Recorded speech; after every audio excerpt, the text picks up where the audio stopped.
خو زه یو دوه درې خبرې درته ذکر کوم. یو دا دی چې د دې صورت څه فضیلت دی،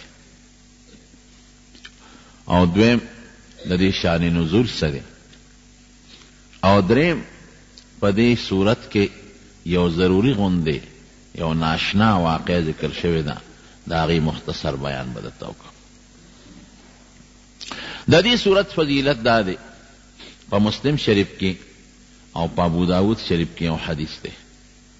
نبی کریم صلی الله علیه وسلم فرمایي چې څوک د دې صورت لومبي لس آیتونه یاد کړي، لومبي لاس، نو پروردګار به دله یو رڼا پیدا کړي او د دجال د فتنې نه به خدای محفوظ ساتي. د دجال هغه فتنه ده چې حضور پاک فرمایي ما من نبی الا قد انذر قومه، یو پیغمبر داسې نه دی تیر شوی چې خپل قوم یې نه یارولی د چانه، من المسیح الدجال، د مسیح دجال نه. بچې کنه فوټو نو باسې خبرې اسې بندوي وازه. د مسیح الدجال نه یو پیغمبر داسې نه دی تیر شوی چې خپل قوم یې نه یارولی. او حضور پاک فرمایي بی یو پیغمبر داسې خبره نه ده کړې کم چې درته زه وایم، دا نه دی ویلی. او هغه دا دی چې دی به په یوه سترګه ړوند دی ړوند، چې دا مه کوه خفه نه شي، هسې اواز بندوه، په سترګه ښی سترګه به ړوند دی ړوند. دا وایي بل پیغمبر یې نښه نه ده ښولی، او زه درته دا نښه ښیم. نو دا لس آیتونه چې څوک یاد کړي دومره زیات شی نه دی، نو خدای به د دغې فتنې نه محفوظ وساتي. یوه بل یو حدیث پاک کې راځي، حضور پاک فرمایي چې د جمعې پر ورځ څوک د دې صورت کهف تلاوت کوي، د جمعې پر ورځ دله به خدای په دنیا کې یو رڼا پیدا کړي. هغه رڼا د زړه د هدایت رڼا ده، او د قیامت پر ورځ به هم دله خدای یو نور پیدا کړي. او په خپله حضور پاک فرمایي هغه نور رڼا به د ځمکې نه د اسمانه پورې داسې نور به خدای پیدا کړي، او د دجال د فتنې نه به هم خدای وساتي. او بل عجیبه نکته ده، وی د تیرې جمعې نه د دغې جمعې پورې ګناهونه به مو ته خدای معاف کړي. او فرمایي حضور پاک وی د اتو ورځو د هرې ورځې د فتنې نه به خدای پاک وساتي. فتنه یو عام لفظ دی، د مصیبت شو، عذاب شو، بیماری شو، د بچی فتنه، د مال فتنه، د عزت فتنه، د دې نه به خدای محفوظ وساتي. نو ټول مسلمانان د دې صورت تلاوت د جمعې په ورځ کوي. د جمعې په ورځ د دې تلاوت دا ثابت شو. د دې صورت شان نزول څه دی؟ نو چې کله حضور پاک د نبوت دعوا وکړه د پیغمبر، نو مکې مشرکانو سره مقابله راله، او قسم دې داسې مقابله راله چې زه تاسو ته د هغې بیان نشم کولی. ډېر سخت دور راغی، سخت دور. چا به د حضور پاک په مخامخ ورته مخې ته ودرېدل او کنځل به یې کول، چا ورته په لارو کې غنی اچوله، او بعضې سپېره پکې داسې چې د حضور پاک په ملا مبارکې به پیروان اچو، د سارو پیروان. او بعضې بدبخته ده چې حضور پاک به د ګریوان نه ونیوه، او بعضې بدبخته ده چې نبی علیه السلام له به مرۍ کې څادر واچو، هغې له به یې ول ورکړه. دومره ظلمونه تر دې حده پورې یو بدبخته کافر دی چې دې درته ذکر کوم، عقبه ابن ابي معیط، دا ډېر سپیرو، دا دومره سپیرو چې کله ابو جهل ده وی چې څوک به لاړ شي فلانکې قصاب خانې ته چې یو د وینو ډک د سوټو ډک یو پیروان راوړي او د نبی علیه السلام په دې املا ورغورځوي، دې سپیر هغه کار کړی دی. نمبر 1. دویم دې سپیر هغه کړی دی چې حضور پاک کې دې ګریوان ته څادر اچولی دی. او دریم یو خطرناک کار یې کړی دی. یو ځل دې راغی نبی علیه السلام ته کېناست، لږ قرآن یې واورېد، په هغې حضور پاک خوشحاله شو که دا سپیره خدای مسلمان. نو یو بل کافر په مکه کې ابی ابن خلف د ده او د هغه تعلقاتو هم ډېر سپیره، نو دې چې هغه له لال اتې خبر شو او ته عقبه ته تلې د محمد خبرې دې اورېدلې، صلی الله علیه وسلم. هغه سره دې ناسته کړې ده، زباس زما ستا تعلقات ختم، نن نه پس به زما ستا تعلق نی، ماله به نه راځې نه به درځم. وی ګوره دا ما ستا دوستانه ده، زه خو هسې تللی وم.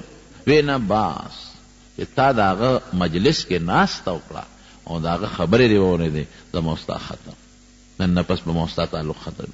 د رضا کو نه رضا کېده، اخره کې وی په یو شرط به درنه راضي کېږم، تعلق به در سره قائم وم چې ته لاړ شې د نبي علیه السلام نوم یې واغېست، د هغه په مخ لاړې وتکې،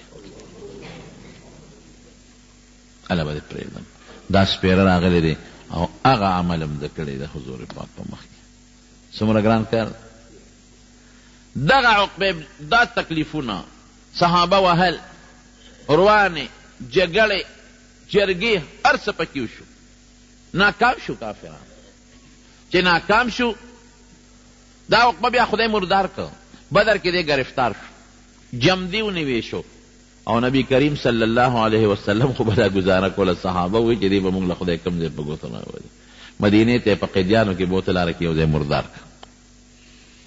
نو چې دا معرکې کې دی د مکې کافرو د حضور پاک د مقابلې دپاره یو خبره سوچ کړه. وی یاره داسې کار کو، یو دوه کسه لیږو مدینې ته، د مدینې د یهودیانو نه معلومات کو که رښتونی پیغمبري سره ورسره جګړې کو. د مدینې یهود د کتاب خاوندان دي، هغوی ته پته ده، هلته به ولیږو.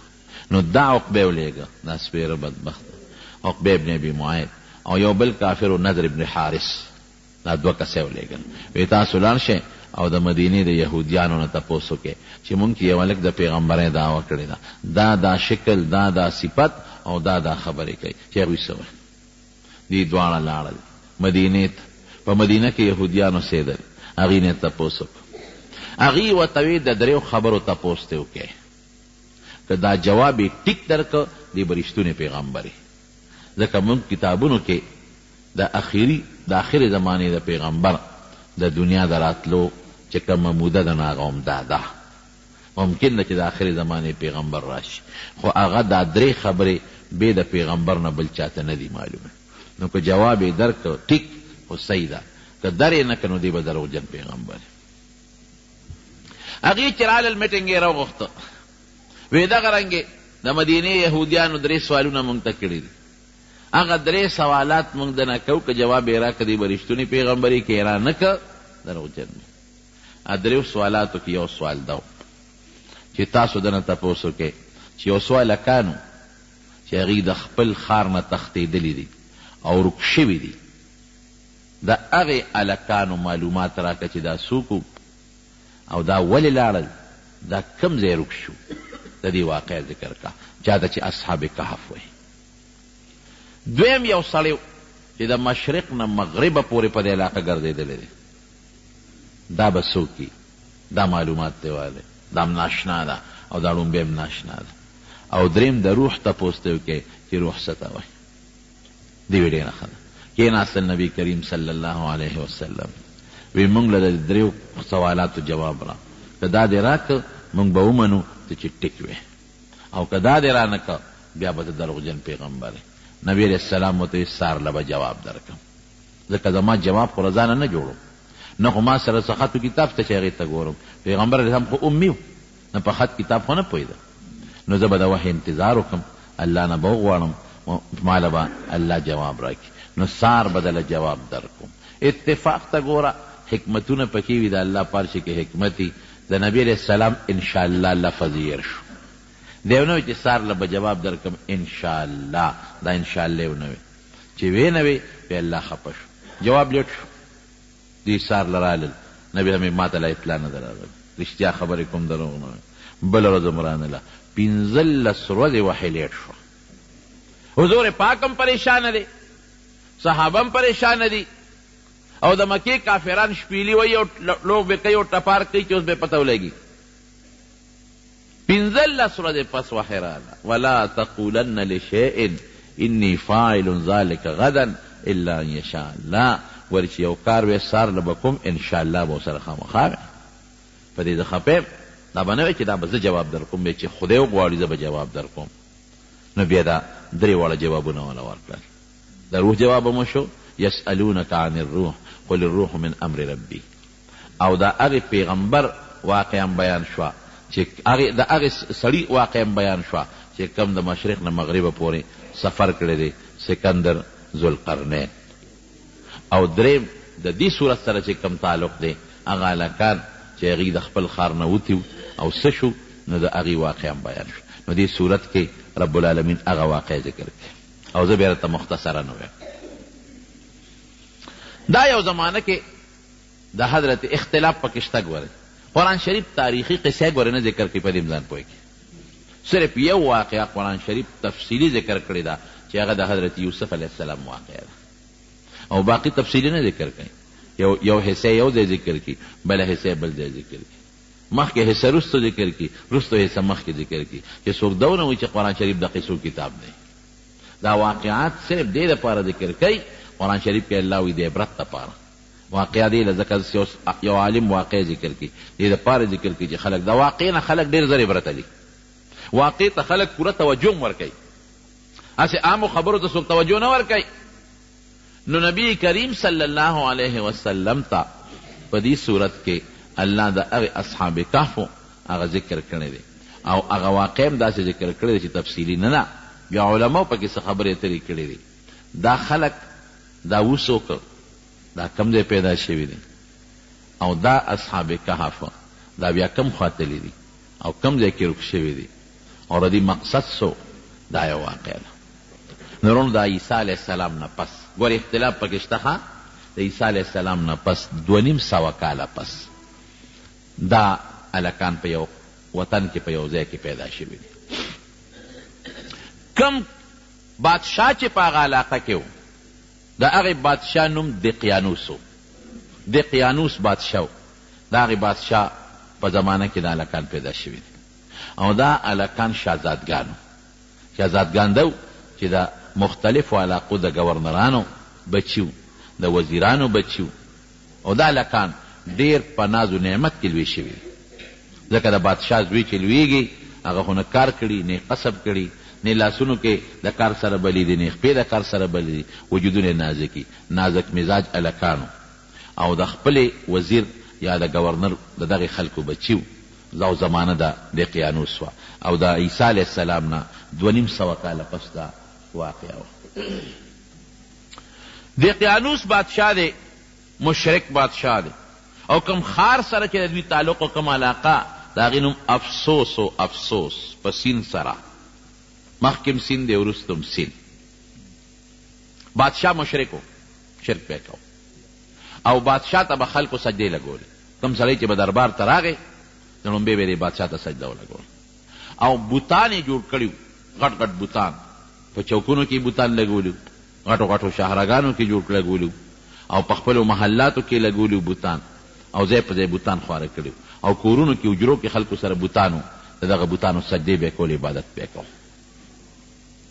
یو میلې له به دوی تل په کال کې، هغه میله کې به دا دنیا خلک شریکېدل، هغې کې به نیزه بازي کېده. بادشاه به په خپل تخت باندې ناست و، نیزه بازي به کېده، او چا به په دې میلو کې خپلې لوبې ټوقې کوي. لکه که ستاسو خیالي نو اوس هم په دې چترال کې یو میله لګي، اکثر صدر پاکستان هم ولګي، پولو ورته وایي که څه ورته وایي، پولو ګراونډ و. په دې اسونو باندې هغه خپل کرتبونه کوي، او د دنیا خلک هغه تماشې او هغه میلې لګي.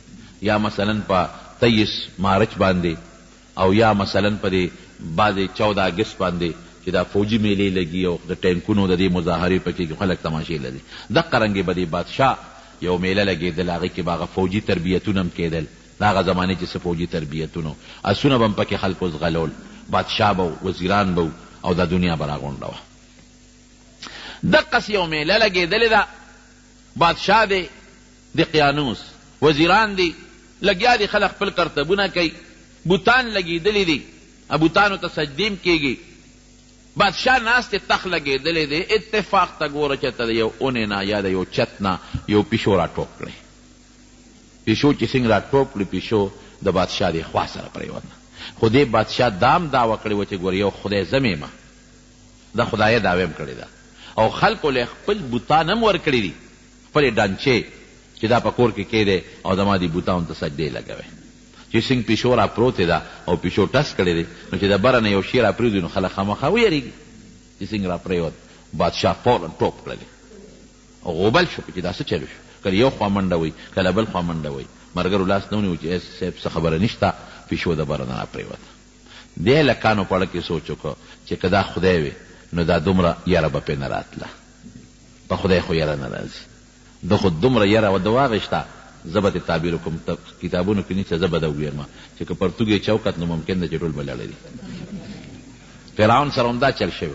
فرعون ته چې کله موسی علیه السلام مار پرېښوده که نه، نو دومره دستونه یې کړي چې ټول پرتوګ او غار سې میدان یې ټول لړلی. نو خدای العیاذ بالله د چې دا خبرې مې رایادې شي ډېر خوشحاله شم. دویم شکر دی چې موږ د هغې ذات عبادت کوو چې هغه له نه یره شته، نه پلیتي شته او نه پکې خراب صفت شته. شکر دی د خشته او ښکلي صفتونو مالک دی او زموږ خالق او مالک. دې لکانو سوچ وکړه چې دا څنګه خدای دی. یو پیشو ټس سره دومره یوره یره چې کرسۍ نه ټوپونه وان، تخت نه ټوپونه وان او خلکو رونیوه. خدای خو داسې نشي کېدی. خو بادشاه دومره زورور دی، پولیس فوج ور سره دومره دی چې څوک غږ نشي کولی. نو یو هلک دی شهزادګانو کې پاسېد، یو غاړه کې کېناست او په دې سوچ کې پرېوته چې دا موږ پکه مکندو کې پراته یو. دا خو خدای نه دی، دا اسمان چا پیدا کړی دی، دا د پلار چا پیدا کړی دی، دا د نیکه چا پیدا کړی دی. انقلاب راغی په ذهن کې. یاد وساتئ ورونو، خدای پاک زموږ دا دین او د اسلام دا فطري دین دی، فطري دین فطرت. نبی کریم صلی اللہ علیہ وسلم فرمائی ما من مولود الا یولد علی الفطرت. یو معشوم داسې نشته چې هغه فطرت اسلامی باندې نه پیدا. د هر چا په زړه کې خدای ایمان او اسلام اچولی دی. خدا خو موږ د پلار مور عبادت ته وګورو نو هغه فطري طور اسلام ته راشو. یهودیان د خپل مور پلار عبادت خانو ته ګوري او د هغوی عبادتونو اخوې مایل شي. عیسایان د خپل پلار مور عبادت ته ګوري یا خپل سکولونو کې مدرسو کې سبق وایي اخوا مایل شي. که یو انسان په داسې ځای کې لوی شو چې د یو مذهب هم نه لیدلی، نه اسلام نه عیسایت نه یهودیت، دی به مسلمان لویږي. په دې اطرافو کې د خدای د قدرت او د وحدانیت نښې دي. وفي انفسکم افلا تبصرون، د انسان په دې وجود کې داسې نښې داسې نښانې دي که دی ورته سوچو کې دی به دا ومني چې دا ما دا وجود په خپله نه دی پیدا، دی له یو پیدا کوونکي شته. دی هلک زړه کې انقلاب راغی، پوه شو چې خدای خو دی نه دی بل ذات دی. داسې یو ذات دی چې د اسمانونه او د ځمکې او د کائنات پیدا کړي دي او دا ستوري پیدا کړي دي. دا هر څه خود به خود نه پیدا کېږي او دا خدای سره شریک نشته. بل هلک راغی، ام لاړ هغه سره کېناست، بل هلک راغی، بل هلک راغی. دا یو څو هلکان، اته نهه لس یولس هر څومره چې دي دا هلکان شهزادګان ښکلي نوجوانان رالل، یو بل سره کېناستل او په دې سوچ کې دي. زړه کې یو انقلاب پروت دی چې ناست دي، دا یو د بل نه تپوس کوي هلکه هغه میله دې پرېښوده، ته څنګه دلته راغلی؟ ابل وایي نو ته څنګه راغلی؟ ابل وایي ته څنګه راغلی؟ هلته میله ده، لوبې دي، منډې دي، ترړې دي او جادوګران لګیا دي، جادو کرتبونه کوي او قسم قسم نخرې کېږي. یو وایي چې زه خو به ال ویم، خو که زما خبره پټه ساتئ، ال وعده کوئ.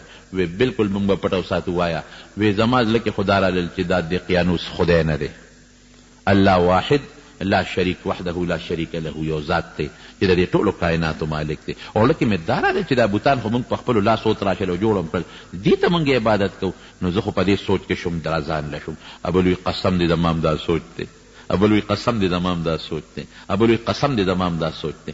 خالقه بس ټیک ته زموږ دا سوچ دی. اوس دا سوچ مخلوق ته رسول غواړي، خو ګورې خفیه طریقې سره دې نه به څوک خبره ونه.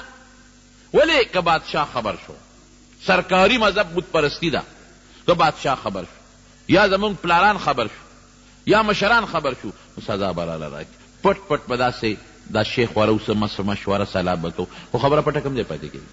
بادشاه ته اطلاع ورسېدل چې دغه رنګې یو څو هلکان دي چې خو ستا سرکاري مذهب نه مني او نه تا ته خدای وایي، هغې خو بل خدای مني. بادشاه فوراً دوی ځان ته ودرول او راوستل. چې راوستل دربار کې حاضر کړل. بادشاه ته تپوس وکړ تاسو متعلق څه خبرې رسېدلې دي، څه مسله ده؟ نو حق نه پټېږي. فوراً د دوی د خولې نه ووتل. قرآن شریف کې په دې صورت کې رب العالمین رستو فرمایي، الله تعالی رستو په خپله په دې کې ذکر کوي، په خپله فرمایي څه وایي؟ اذ قاموا فقالوا ربنا رب السماوات والارض، رب زمون رب د اسمانونو د ځمکې دی. لن ندعو من دونه الها لقد قلنا اذا شططا، دا الله نه ما سوا بل خدای نه منو. او که بل خدای مو د الله نه علاوه ومنه خو دا خو مونږ ډېره خطرناکه او د جرم خبره کړي. او دا خبره خو درسته شوه، تاسو خو دا یو نظریه ده او یو عقیده م ده، داسې م چېرته پرېږدم. میټینګ شروع شو چې څه ورسره وکړو.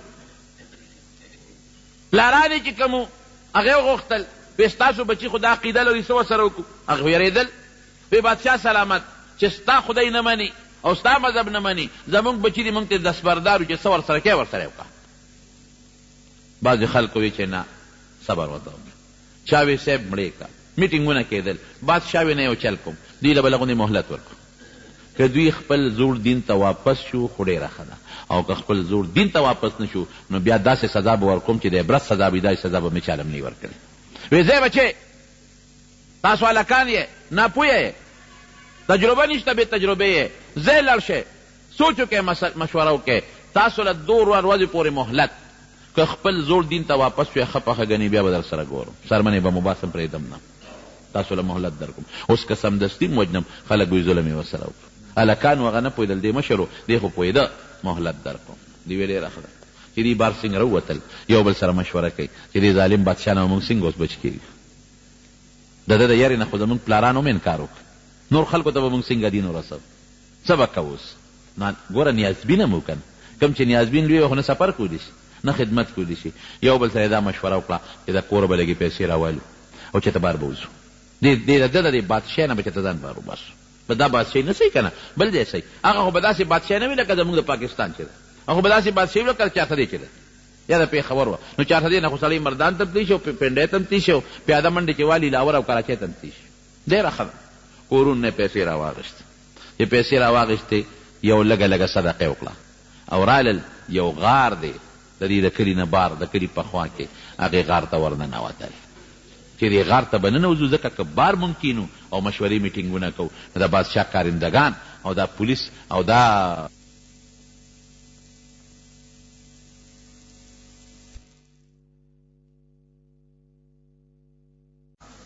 او خلک هم داسې خلکو ته نیغ نیغ ګوري که نه چې لکه دغه هلکان دي د هغه چې نوې مذهبې دی د هغه دي چې بادشاه مهلت ورکړی دی. نو یو کس یې ولېږه نو هغه څه چل وکړه ځان سره کور نه هغه خپلې جامې چې کومې د شهزادګانو جامې دي هغه بدلې کړلې او نورې زړې جامې هم راغشتې وې. نو د هغه زړې جامې واغېسته چې ته لږ شه لږ خوراک راوړه، خوراک به مو خورو، مشوره به مو کوو، هلال څه خوراک یې هم راوړه. کېناستل مشوره کوي چې مشوره دې څنګه کوي. دې مشورې دوران کې ماښام شو، چې ماښام شو ستړي شو په هغه غر کې ډډه وواله، چې ډډه یې وواله خدای پې خوب راوست اوده شو. قرآن شریف کې الله فرمایي فضربنا على آذانهم فضربنا على آذانهم في الكهف سنين عددا. الله په دې غار کې اوده کړل څونه عمر. قرآن شریف کې الله وایي 300 کاله 9 کاله د پاسه 300 په دې غار کې اوده دي. دا د خدای لوی قدرت 300 او 9 کاله په دې غار کې دا اوده دي. او قرآن شریف کې الله فرمایي داسې الله اوده کړل چې په ډډه الله اړی راړی خوب کې چې سړی په ډډه څنګه اوړي چې وجودونه ونه لګي خراب نشي. غار هم په داسې طریقه دی. قرآن شریف کې الله فرمایي چې انور راځي نو د انور هغه حرارت او شعاع وردننه کېږي او چې بیا کله انور پریوځي نو بیا شعاع وردننه کېږي. پوره انور هم نه وردننه کېږي چې د ګرمۍ د لاسه خراب شي وجودونه. او داسې هم نه ده چې انور پرې نه لګي چې د یخنۍ نه وجودونه وپړسېږي. څه ورته وایي دا بوږه بوږه شي د یخنۍ د وجې نه دا سرمن څه ورته تاسو وایئ داسې دغه غوندې شي بوږه بوږه شي وپړسېږي چې داسې اوبړی شي د هغې نه هم خدای پاک ساتي. وده دې دوی دقیانوس بادشاه فورا چې هغه ټیم تیر شو د هلکان پیدا نه شو هغه فورا اطلاع وکړه چې دا هلکان راولئ ګرځئ. لګیا دي خلک څوک یو خوا ګرځي څوک بل خوا ګرځي او قدرت الهي ته ګوره. غار عجیبه غار دی. قرآن شریف کې رب العالمین په خپله وایي دا غار په داسې کیفیت دی چې سړی پکې ورننوځي خولې تنګه ده نو دننه بیا یو طرف ته فراخه شوی دی پته نه لګي. خلک یریږي له داسې غار نه چې دې غار ته څنګه ورننوځو. ګرځي خلک یو خوا بل خوا یو خوا بل خوا چکرې لګوي د دوی پته نه لګي. دقیانوس بادشاه یو تخته ولیکله په هغې د دوی نومونه ولیکل او هغه سنبال کو او اعلان یې وکړ چې دا کسان دي دا باغیان دي زمانه تښتېدلي دي هغه چې موږ ورته څه وایو اشتهاري مجرمان. هغه اشتهار چې اوس په اخباراتو کې اشتهار ورکوي او د ده متعلق غټ اشتهار جاری کو او هغه تختې راواغېسته، هغه په خپله د چې کوم خاص محافظ خانه وه هغې کې لکه اوس هم یو فایل دي که نه، هغه فایل قاضي جج مشر جج سپریم کورټ والا ځان سره محفوظ کړي، لکه دا شی بس فایل کا دا به پروتي به وقت ضرورت په کار راځي. هغه تخته باندې نومونه لیکلي دي، د دوی پوره حالات یې لیکلي دي، د پلار نومونه ولیکل او تاریخ یې ولیکه چې په دې تاریخ په دوی سزای موت فیصله وشوه او دوی نشته وتښتېدل، دا اشتهاري مجرمان دي او چې چا م راوستل هغوی له به دومره انعام میلاویږي او دا به موږ پالیسي کوو. تختې کا فایل ځان سره سنبال کېښو. دوی خو لاړل غار ته ودري ګرځي ورپسې ګرځي ورپسې ګرځي ورپسې ګرځي پته یې نه لګي. آخر کې څوک رالل دې غار ته چې ویې کتل دا پکې ودري، فورا لاړل بادشاه ته اطلاع ورکړه صاحب راشه الله سړي مې پیدا کړی. کوم ځای دی؟ یو غار دی خو صاحب غلې به ورځو ګوري اوده پراته دي چې ویښ نه شي ونه تښتي. چې بادشاه سنګ راغی او سړی غار ته وردننه کړ، وایي چې غار کې خو سړي اوده پراته دي، سپی ورسره لا بیل دي، کلبهم باسط ذراعه بالوسیل. دوی چې کله تلل نو سپی ورپسې دی، نو سپی شړي هغې ورپسې دی، سپی شړي او ورپسې دی. سپی ورته وایي چې تاسو د خدای نه نه یارېږئ. سپی ورته ګویا شو د خدای نه نه یارېږئ، زما در سره مینه ده او تاسو ما شړئ. حیوانات به جنت ته نه ځي، لیکن د اصحاب کهف و سپی به هم جنت ته ځي. سګې اصحاب کهف دا به هم جنت ته ځي. ولې؟ د صالحینو نیکانو سره محبت یې ساتلی دی. دې وجې نه علماو سره صالحینو سره محبت او مینه دا د برکت نښه ده. رونو ګورئ په مال به اعتماد نه کوې، ذهن کې واچوه مال غاد ورایح تلورت ولا شی. په بچو به هېڅ اعتماد نه ساتې. نن دې بچي دي خو چې پیدا کوې وله او که د ګټې وټې ته لږ پرېوتې که نه به اعتماد به پرې نه ساتې. په قوم به اعتماد نه ساتې. اعتماد به په چا ساتې؟ د الله رسول مینه باندې. په چا به ساتې؟ الله رسول مینه دا بر جنت ته رسوي. علماو سره محبت مینه دا بر جنت ته رسوي. صالحینو سره محبت مینه دا بر جنت ته رسوي. سپی دې ولې نه بادشاه چې راغی ویې کتل هلکه اوده دي راویښوي ګرفتار کړو. بادشاه ویل نه ویښه وایم دې سره داسې سزا ورکوم چې داسې سزا به مې چا له هم نه ورکړې. ځان له یې پخپله جیل خوښ کړی دی. نو چې کوم جیل یې ځان له خوښ کړی دی نو زه خو بیا جیل کې اچوم، دا ولې ټیک دی. شا به یې راوړی ګټې او د غار دا خلور پسې مکمل بنده کې همدې کې نه خوراک به میلاویږي، نه به اوبه میلاویږي، نه به هوا ور باندې لګي، نه به تو ور باندې لګي، همدې کې دننه به مړه شي. عجیبه سزا تجویز کړه. ګوره دا مقلب القلوب زړه بدلونکی څوک دی؟ الله. داسې ده که نه؟ نبی کریم صلی الله علیه وسلم چې به سوال کو نو فرمایل اللهم یا مصرف القلوب، اے زړونو اړوونکیا صرف قلوبنا علی طاعتک، یا مقلب القلوب قلب قلوبنا الی طاعتک. خدای زموږ زړونه ستا تابعدارۍ ته ورواړه. اوس د هغه زړه کې خدای دا واچو، ګنې وجلی هم شو، رابېښولی هم شو، سوځولی هم شو، هر قسم یې کولی شو. الله زړه کې وله دا سزا تجویز کړه، ځکه د هغې سزا کې د هغې فایده وه. نو دا سزا وله په لږ کې تجویز کړه چې راویښومه به دیوال ورته ووه. خلکو ډېر مخالفت وکړه. بادشاه ویې نه ځان له چې کوم جیل خوښ کوم دا وله ټیک دی، همدغه جیل کې دا وله ورکوم. ډېره ښه ده. دیوال یې ورته د مضبوطو غټو غټو تیږو وخېجو، مضبوط یې وتپو، خیر و خلاص. بادشاه لاړ، سړي څوکیداران مقرر کړل چې دا دیوال کله کله ګورئ بار تېرو، اگر چې د راوتو هېڅ امکان نشته، دومره غټې تیږې څوک لرې کولی نه شي. او بیا بادشاه چې کوم آبادي کوي، تاسو وینئ که نه د شاهي مسجد دا دیوالونه چې والي شوي دي، شاهي قلعې والا دیوالونه چې والي شوي دي، دا څوک نړولی شي؟ د قیانوس بادشاه زمانه رو رو تیریږي تیریږي تیریږي تیریږي، هم خدای مړ که، ورپسې بل بادشاه هم راغی مړ شو، بل هم 300 کاله تیر شو. ورو ورو پروردګار داسې خلک پیدا کړل چې هغه صالحان او نیکان شو. دا دورونه تیریږي، کله د باطل غلبه وي، اخر کې د حق غلبه راځي. بیا د باطل غلبه ورپسې د چا غلبه وي؟ د حق غلبه. لکه زمونږ دې وطن ته ګورئ، زمونږ په دې وطن د بت پرستۍ یو زمانه تېره شوې ده. داسې ده که نه ده؟ کم یو غونډی چې ګوري بوتان پکې راخېږي. د دې اوتمانزو دا بار غونډی وګورئ، د رزړو دا وګورئ، تورنګزو کې دا غونډی وګورئ، دغه کې وګورئ، دا څه ورته ویلې کېږي تخبی کې وګورئ، دا چې څومره غونډیانو دې کې بوتان راخېږي، دا بت پرست تېر شوي دي. او ګوتم بدھ بعضې بوتان پکې راخېږي، معلومیږي دا چې د هغه ګوتم بدھ والا خلک هم دلته کې تېر شوي دي. لیکن دور پې پروردګار د اسلام راوست او پښتون هغه قوم دی چې رب العالمین مکمل اول نه اخره پورې خدای پاک د صحابو په وجه صحابه دلته راغلي دي پروردګار دا ټول خدای مسلمانان کړي. یو دور راغی د قرنګ د قیانوس د زمانې نه پس خدای یو دور راوسته. یو دور راوست خدای خلق ښه کړل، بوتانو نه سجدې ختمې شوې او خلق ښه شو، نیکان شو. یو بادشاه راغی، یو صالح او نیک بادشاه، نوم یې تورتوس دی. تورتوس بادشاه راغی. هغه بادشاه راغی د دې بادشاه زمانه کې خلق نیکان دي او د عیسی علیه السلام دور دی او دا هغه زمانه ده چې عیسی علیه السلام خدای پاک جمدی بیا اسمان ته خېجولی دی. د عیسی علیه السلام د وینا مطابق څوک ښه عبادت کوي او څوک عیسی علیه السلام ته خدای زویم وایي. داسې هم پکې شته، خو بت پرستي ختمه شوې ده. رو خلق نیکان بت پرستي ختمه. خو چې دا تورتوس بادشاه راغی نو دغه زمانه کې بیا بعضې خلکو رو هغه د کفر خبرې بیا رو رالی، دور بیا رو نږدې کېږي. حالانکې دې ته زمانه رسېدلې ده چې ښار مکمل بدل شوی دی.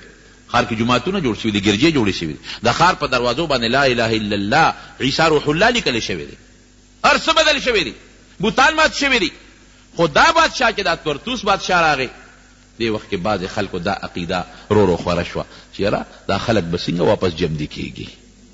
یو دل چې یو سړی مړ شو او خور یې شو دی به څنګه واپس جمدي کېږي. دا غلطه خبره ده، واپس جون نشته. رو دا نظریه خوره شوه او د بادشاه چې کوم خواص دي پارلیمنت والا زه به تعبیر وکړم دې خلکو ته خبره ورسېدل. څوک یو خوا شو څوک بل خوا، چاوې واپس جمدي کېدل شته، چاوې واپس جمدي کېدل نشته. بادشاه پریشان دی. بادشاه کتابونه لیکي، زړې جامې واغوستې، سر یې سر تور خپې خپې شو او پروردګار ته درخواستونه شروع کړل چې یا الله یو نښه داسې مونږ ته ښکاره کړه او دا داسې وخت چې نه پیغمبر شته او نه د پیغمبر صحیح تابعدار شته، نه د پیغمبر تعلیمات شته، ختم شوي دي، جاهلیت رو خورېږي. بیا پروردګاره داسې یو نښه مونږ ته ښکاره کړه چې د هغې نه دا خبره معلومه شي چې بعث بعد الموت، د مرګ نه پس جمدي کېدل دا حق او ثابت دی. زاری کوي الله ته، زاری کوي. دی خو الله څه چل کړی دی، هغه دیوال خدای غورځولی دی. زمانه خو پکې 300 کاله تېره شوه. وازدادو 9 فلبثوا في كهفهم 300 وازدادو 9 309 سال دیوالم پرېوتی دی. خو دوی دننه اوده پراته دي. خدای پاک حفاظت کوي. الله چې حفاظت ته چا کوي هغه څوک خرابولی شي نشي خرابولی. پروردګار لګیا دی حفاظت کوي، هېڅوک هم نه ورده. دې خواته دوی را پاسېدل، د خوب نه راویښ شو. هلته بادشاه خدای ته زاري کوي چې د خوب نه راویښ شو. څنګه ویې کتل نو څه خوراک یې خوړلی او سیده سر ته پروت و. چې ویې کتل خوراک هم روغ پروت دی، 300 سال کې خوراک روغ پروت دی. زه به بل مثال هم درکم. د عزیر علیه السلام مخکې قرآن شریف کې ذکر شوی دی. عزیر علیه السلام په لاره تېرېده او داسې روان ویجال ښار پروت و. انا یحیی الله هذا بعد موتها، دا به خدای څنګه جمدي کړي. فاماته الله 100 عام، 100 کاله عزیر علیه السلام خدای پاک ساتې وویستله. او ورسره د انګورو اوبه، د انګورو اوبه ډېر زر څښا کېږي. انځر د انځر په میوو کې ډېره زر څښا کېږي. 100 کاله پس چې سترګې وغړولې د انګورو اوبه هم تازه دي. وانظر الى طعامك وشرابك لم يتسنى، قرآن شریف کې الله وایي هغه خوراک چې زر څښا کېږي چې انځر دي هغسې محفوظ دي، هغه د انګورو اوبه چې ډېر زر څښا کېږي هغه همقسې محفوظ پراته.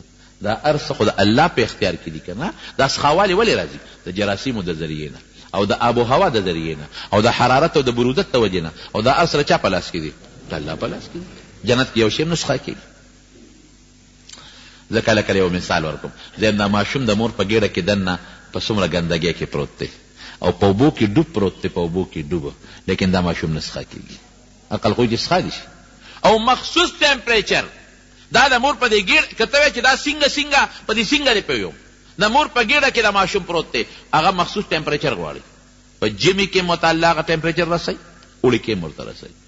چا داسې وکړل چې ورېږه په اوړي کې به د ماشوم د مور د خېټې ته به بوځې وو، هسې نه دننه ماشوم مړ نه شي، حرارت زیات نه شي. او په ژمي کې به د خېټې ته هیټر ږدو، هسې نه یخني پې زیاته شي ماشوم مړ نه شي. او هغه مخصوص اکسیجن او ته خدای رسوي. او هغه غلط ګیس اته خدای وباسي کاربن ډای اکساید. ماشوم خوراک ته هغې ته خامخا رسېږي.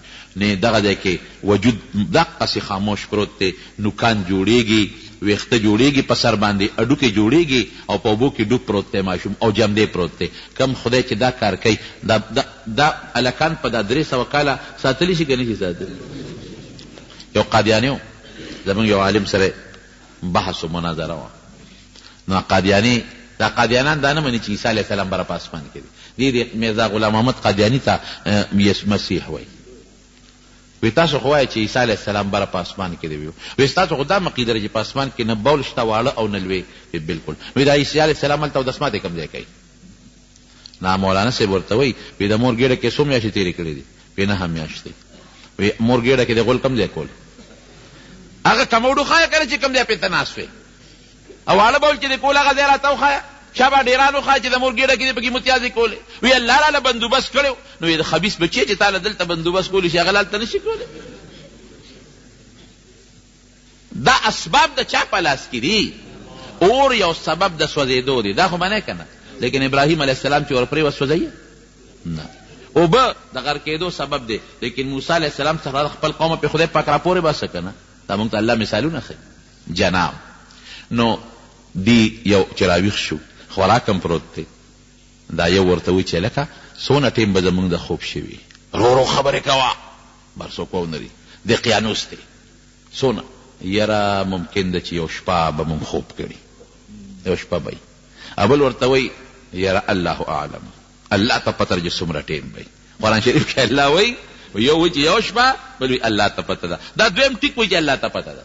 د یو ته وایي داسې کار وکړه جامې دې بدلې کړه، دا زړې جامې واچوه او خفیه پټ لاړ شه ښار ته. د قیانوس او د هغه پوج پولیس څوک در باندې خبر نشي او طعام به راوړې، خو ایهم اسقا پاکیزه طعام حلال حرام خوراک را پسې راونه هلکه څوک کمونه ویني. جامې بدلې کړه، بیس بدل کړې، جامې بدلې کړه، پټ غوندې وځه. ډېره ښه جامې بدلې کړې او دا یو کس تاسو هلکه دلته بار رونه دی ښه خبرې هم په زوره ونه کړې. غلې غوندې ووته چې ووت داسې پټ پټ ځي پټ پټ ځي په ښار ورننوځي. او 300 کاله 9 که د پاسه ښار نقشه خو بدله ده ټول چې په یو دروازه څنګه د ښار ورغی. د دې ښارونو به دروازې وي لکه څنګه چې زموږ د پېښور په خوا دروازې وي. ما اورېدلي چې دا دروازې به د شپې ماښام بندولې او سهار به یې کلاول. چې په دروازې ته وکتل بر یې لیکلي لا اله الا الله عیسی روح الله. هلکه دا څنګه چل دی یا دې دروازه باندې خو بوت ولاړو، دا خو بوت نشته، داسې دي. غلې غوندې لار مې جوړ خطا کړې ده. بلې دروازې له ورغی چې ویې کتل په هغې لا اله الا الله لیکلې شوي دي. هلکه دا خو زمونږ همغه ښار دی که نه، یو خوا بل خوا ګوري بل ښار به نو بل خو نشته. اوس خاطیه ته خو خپله علاقه معلومه ده. څه مسله ده؟ زه جوړ خوب وینمه. دا بالکل تفسیر مظهري، تفسیر قرطبي او مختلفو مفسرینو لیکلي او مورخین هم لیکلي. هلکه ودرېږه لږ زور ورکومه چې ویښ یم کودیم. ښه ویښ یم کودیم، یاره ویښ یم نو دا خو هغه ښار نه دی، دا څه مسله ده؟ نو په دې بله ده ورېږه دننه به ورشو.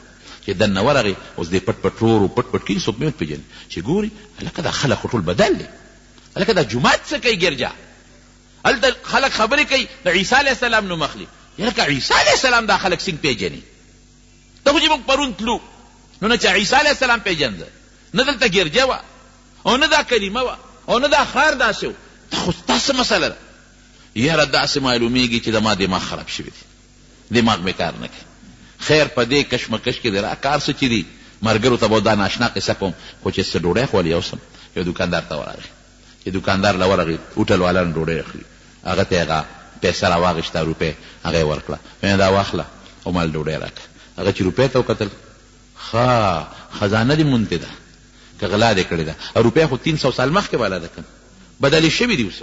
لکه زمونږ د ایوب خان د زمانې پیسې چې څوک راوباسي، ایوب خان د ده ورغه روپۍ نوټ چې اوس دې راوویسته او دوکاندار له دې ورکړه، هغه په ټکه وایي چې خزانه دې مونتې ده. دا خو زړې روپۍ دي، دا خو نه چلېږي. چې ویې کتل یې لکه دا خو زړه چې ته خزانې مونتې ده، هغه بل ته خورې ده بل ته خورې بل هلکه دا سړي اغلا کړې ده او یا خزانه مونتې ده. سړی ګرفته، سړی کلک د مټې خزانه دې کوم ځای مونتې ده؟ جی خزانه مې نه ده مونتې، ماله ډوډۍ راکې وږې ما او ماله ډوډۍ راکې. نه تا خزانه مونتې یا دې غلا کړې ده، پیسې راوباسه، زه یې ښایه ګنې بادشاه ته دې پیش کوم. یا خدایه اوس د قیانوس ته مې پیش نه کړي، دا څه پیغام به وړېدم؟ نه جي نه ما خزانه نه دا دروغ وایي، خزانه کوم ده؟ او پلار که مې خبر شو، پلار مې قبر کې پروت دی، تره که مې خبر شو، رونه که مې خبر شو، وایي چې تا غلا کړې ده. دا څه په لانجه به وړېدو؟ یو نه نیسي بل بل نه نیسي. دیم غریب ځان ته حیران دی. څوک وایي لکه ګورې خبره پټی در نه، خزانې مونتې خو حل نه وایي. څوک وایي ځان یې د قصده لیونې کړی دی، دا خبرې ګډې وډې کوي چې پلار مې دی ورور مې دی او تره کوم ځای نوم دی ښایه پلانکې مې نوم دی پلانکې مې پلار دی پلانکې محله کې اوسېږي. روغې که لیونې پلانکې محله کې دی، پلار دی په دغه محله کې کوم ځای اوسېږي.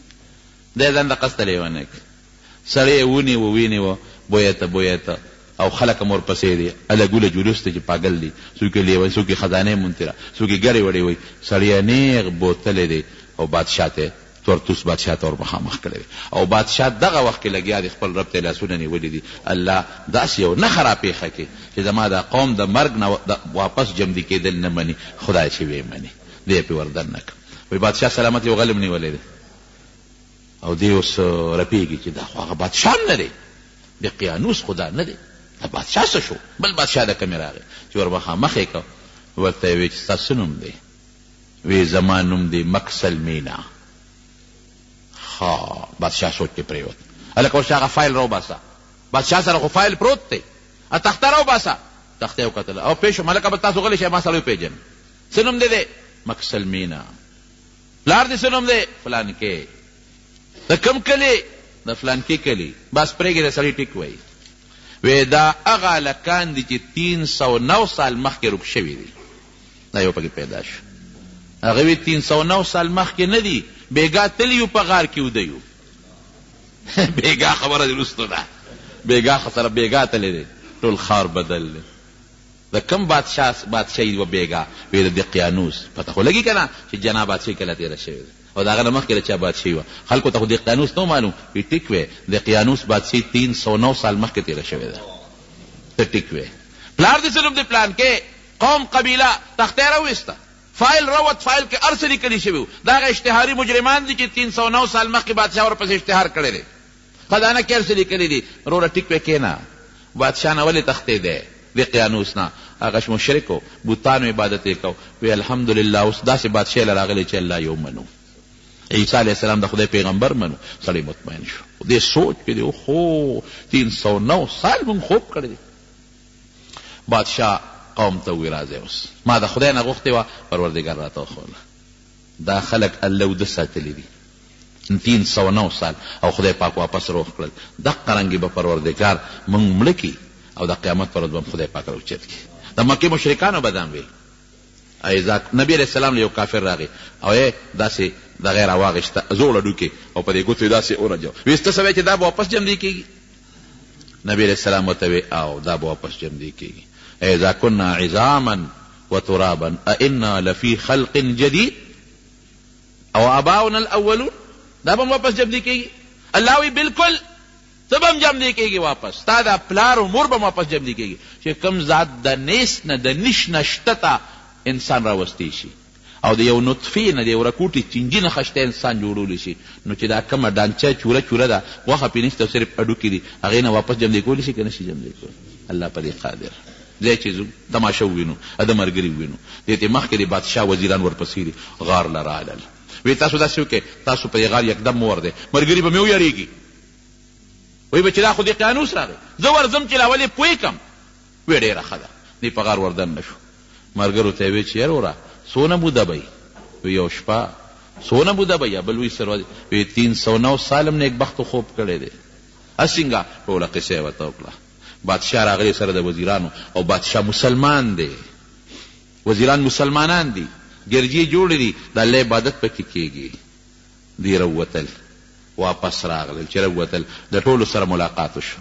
د بادشاه د ټولو سره ملاقات وشو او بیا دی بادشاه ته وی چې باس دا مهرباني وکړئ مونږ به راځو تاسو له خو تاسو مونږ پرېږدئ خپل غار ته دی کې مونږ 309 سال پاتې شو الله دلته په مونږ د خپلو رحمتونو انتها کړې ده دلته الله نه غوښتې دا وه الله نه وی ربنا آتنا من لدنک رحمتا دغې غار ته چې کله ننوتل د الله نه دا سوال کوي ربنا آتنا من لدنک رحمتا وهیئ لنا من امرنا رشدا خدایا مونږه باندې رحمت نازل کړي او زمونږ په دې لاره کې پروردګاره مونږ ته سلوک هدایت او نیغه لار نصیب کړي نو د مونږ دعا خدای قبوله کړه مونږ به دې غار ته ننو ځای به هم دی بیا به راځو درله هغې غار ته چې څنګه ننوتل پروردګار ته څه وایستله فوراً په الله خوب راوستو او پروردګار ته څه وایستله الله مړه کړل چې بادشاه سره د کار انده تاسو ورشئ سړي خو رانه وتل سړي پراته دي مړه پراته دي نو بادشاه هلته بیا جومات جوړ کړی دی په هغه ځای باندې جومات یې جوړ کړی دی اوس دا غار کوم ځای کې دی نو دا علما پکې لوی اختلاف دی الله خو یقین پته نه لګي الله ته پته لګي څوک وایي چې په روم کې یو خار دی پرون کې او هغې کې یو غار دی.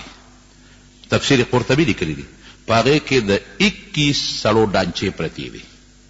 تفسیر قرطبي لیکلی دی او دا امام قرطبي دا د غرناطې ښار سره تعلق لري. اندلس کې غرناطې یو ښار دی. دا تفسیر امام قرطبي د هغې کلي سره تعلق لري. نو دی پخپله لیکي چې ما پخپله لیدلی دي چې د 21 کسانو لاشونه پراته دي. څنګه لاشونه؟ داسې ډانچه چې غوښې هډوکي د ټولو سره یو شانتي وي، هم غوښه شته هم هډوکي شته، او بعضې داسې ډانچې دي چې غوښه پرې نشته او صرف هډوکي دي. خو دې یقین نه کوي، وی اسپتن لګي چې دا څوک دي. غارم شته، د جومات آثار هم شته، ممکن ده چې دا هغه کسان وي. نور حقیقت نه رب العالمین خبر دی. حضرت ابن عباس رضی الله عنه وی چې د حضرت معاویه رضی الله عنه سره یو جهاد له لاړم، وی چې لاړمه نو وی خلکو چې دلته کې یو غار دی او په هغې کې اصحاب کهف دي. نو وی حضرت معاویه صاحب وی چې وردن نه کېږو چې تماشا وکړو چې څنګه دي. وی ما ورته ووی چې نه ما وردن نه کېږه، ځکه قرآن شریف کې رب العالمین فرمایي، الله قرآن شریف کې فرمایي چې وتحسبهم ایقاظا وهم رقود. ته پې ګمان به دا کې چې دا ویښ دي، داسې پراته دي او د وده دي. ونقلبهم ذات اليمين وذات الشمال، وی زه ښي او ګس طرف ته اړوم راړوم. وکلبهم باسط ذراعیه بالوسید، او سپی د غر په درشل باندې څنګلې خورې کړي دي پروت دی. لو اطلعت عليهم لوليت منهم فرارا ولملئت منهم رعبا. که ورلې کنه نو د یارې نه به دې زړه ډک شي، به پکې راوتښتې. نو الله قرآن شریف کې داسې وی نو مه ور نشي ورتلی، که ورلې روب به در باندې راشي. حضرت معاویه صاحب نه ابن عباس خامخا څوک وردن نه کوم چې پته ولګي. نو یو څو کسان یې وردن نه کړل. نو چې وردن نه کړ نو خدای یو سیلی راوسته، داسې سیلی په دې غار کې دننه راله چې دې واپس راووتل، راوتښتېدل. دا د ابن عباس رضی الله عنه رایه ده. شام کې یو غار دی، شام کې په هغې غار کې دننه د مړو لاشونه پراته دي او د سپي لاشه مو سره شته. لیکن ما ته چې څونه پورې اندازه ده نو څونه اندازه ده نو په اردن کې د عمان سره خوا کې یو غار شته اردن کې. او ما ته مخکې ویل چې یو قاري صاحب پخپله خبره وکړو، زه د حسن قیرت مقابلې ته تللی وم اردن ته، نو هغې غار ته زه پخپله ورغلی یم. نو په هغه غار کې دننه لاشونه پراته دي او دا غار دوی سی دی، نیم یو طرف ته دی نیم بل طرف ته دی. نو په هغې کې هم څه لاشونه پراته دي. او دا غار دا اردن والا مفتی شفیع صاحب رحمت الله علیه لیکلی دي چې دا په 1963 کې خدای شوې ده، نو هغې کې دا پیدا شوې دی. بهر کیف کوم بادشاه چې مسلمانو د هغه نوم دی، دا نومونه یې عجیبه غوندې دي، بیدوسیس بادشاه. او د دوی نومونه چې کوم دي نو نومونو کې اختلاف شته، خو معرف القرآن کې مفتی شفیع صاحب لیکلی دي مکسلمینا، یملیخا، مرتونس، سنونس، ستارینونس او زونواس او کیس توتویونس. دا نومونه مفتی شفیع صاحب رحمت الله علیه ماته نه یادېدل، ځکه مې تاسو ته دغه دا نومونه هغه لیکلي. دوی شمار الله ته معلوم دی، د شمار ذکر نشته. خو دا مفتی شفیع صاحب چې کوم لیکلي دي نو د دې نه دا معلومیږي چې دا د 7 کسانو نومونه لیکلي دي. چا د 7 لیکلي دي، چا 9 کسانو نومونه دي. قرآن شریف کې الله وایي الله اعلم بعدتهم. قرآن شریف کې الله وایي چې د الله د دوی په شمیر باندې خبر دی چې دا څومره دي او څومره نه دي. نو دا واقعه ده چې الله تعالی په دې صورت کې د نبی کریم صلی الله علیه وسلم د مبارک خولې نه هغې ته بیان کړه. او دویمه واقعه ورته د دغه بیان کړه،